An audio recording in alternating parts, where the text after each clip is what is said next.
কওক কিবা এটা কওক আপুনি কওক মাছ দিয়ালৈকে দিলে নেকি বাৰু এই ৰাস্তাটো আমি ভাবিছোঁ চৰকাৰে বৰ ভাল কাম কৰিছে এই ৰাস্তাটো যদি আমাৰ ভালকৈ মাছ দিয়ালৈকে দিলেহেঁতেন আৰু এটা দিয়ক বুলি ভাবি আমি এই কৈৱৰ্ত সম্প্ৰদায়ৰ কাৰণে আমাক সহায় কৰিছে নেকি এই ৰাস্তাটো প্ৰশিক্ষণ কৰিব নেকি নাই মাছ দিয়াবলৈ বিচাৰি দিব এনেকুৱা বুলিয়ে মনতে ভাবিছোঁ যদি অনুৰোধ কৰিছোঁ এই ৰাস্তাটো যাতে সোনকালে প্ৰশিক্ষণ কৰি দিয়ে এই আপোনালোকৰ ওচৰত চৰকাৰৰ ওচৰত বিনয় অনুৰোধ নহ'লে আৰু মাটিহে ৰুম আৰু কঠীয়া পাৰি থৈছোঁ ৰুম আৰু এতিয়া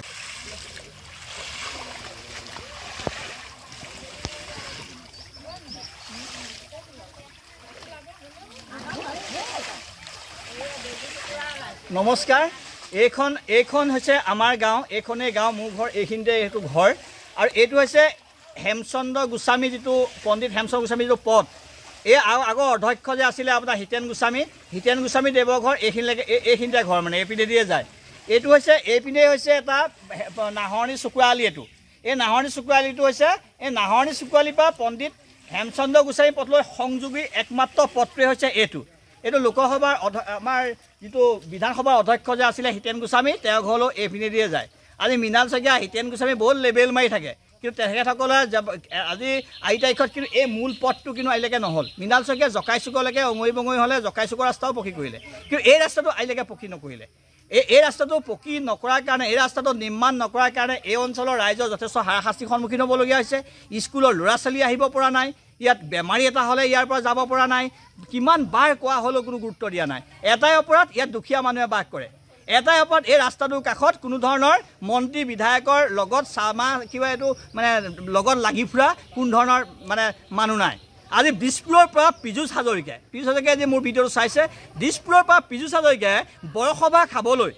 বা মানুহৰ বিবেক কিনিবলৈ মানুহৰ ভোট কিনিবলৈ দালাল লগাই পেলাই লাখে লাখে টকা খৰচ কৰি আজি সমষ্টিৰ গলিয়ে গলিয়ে ঘূৰি ফুৰিবলৈ মানুহ পঠিয়াব পাৰে কিন্তু আজি খুমটাইত কি হৈছে আজি দেৰগাঁৱত কি হৈছে আজি দেৰগাঁও সমষ্টিত যে তেখেতে বৰসভা খাবলৈ আপোনাৰ ভোট কালেক্ট কৰিবলৈ মানুহৰ বিবেক কিনিবলৈ মানুহক যে টকাৰে যে একদম পূৰা উভয় নদী কৰি দিব পাৰে কিন্তু এই মূল সমস্যা আজি ৰাস্তাৰ পৰা আদি কৰি এই সমস্যাবিলাকৰ বুজ ল'বলৈ কেতিয়াবা কাৰোবাক খুলিছেনে আজি পীযুষ হাজৰিকাক কৈছোঁ অনুসূচিত জাতি নামত কোটি কোটি টকা আজি খৰাত কৰা হৈছে কোটি কোটি টকা আপোনালোকে লুণ্ঠন কৰি আপোনালোকে খাই বৈ গেৰেলা হৈছে কিন্তু আপোনালোকে জানেনে একমাত্ৰ এই পথটো দুয়োকাষে অনুসূচিত জাতিৰ লোকে বাস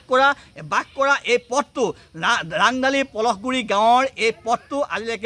আজিলৈকে কিন্তু পকীকৰণ নহ'ল আপোনালোকে ভাবিছে চাগে এই ৰাস্তাটো পঞ্চায়তৰ ৰাস্তা এই ৰাস্তাটো গৰুবাট পঞ্চায়ত ৰাস্তা একো নহয় এইটো সম্পূৰ্ণ এটা PWD ৰাস্তা দেৰগাঁও PWD গড়কাপ্তানি বিভাগৰ অন্তৰ্গত এইটো এটা একমাত্ৰ পথ যিটো হেমচন্দ্ৰ গোস্বামীৰ সংযোগী নাহৰ চুকুৰাআলি সংযোগী এই পথটো আমি নিৰ্মাণ কৰাটো আছে ৰাইজে দাবী জনাইছে আজি সকলো ৰাইজ ওলাই আহিছে ইয়াত ৰাইজে এটা কথাই কৈছে বহুতে যে আমি আৰু কৈৱৰ্ত মানুহ কাৰণে আমাক মাছ দিয়াবলৈকে আৰু ৰাস্তা পদূলি দি সুবিধা কৰি দিছে সেইকাৰণে ইয়াত মাছ উজাই গৈছে এই ওচৰত পুখুৰী আছে পুখুৰীৰ পৰা মাছ আহিছে আৰু ৰাস্তাত আজি ৰাইজে মাছ ধৰিছে মাছ পাইছে আজি প্ৰায়বিলাক মানুহে মাছ ধৰিছে আৰু ইয়াত মাছ ধৰা হেৰিয়াতে এটা প্ৰতিবাদ কৰিছে আপোনালোকে যদি এই ভিডিঅ'টো চাইছে সকলোৱে শ্বেয়াৰ কৰি পেলাই আমাৰ আচলতে এই ৰাস্তাটো পকীকৰণত ৰাইজক উপকৃত কৰিব বুলি আশা ৰাখিলোঁ ধন্যবাদ জয় অসম।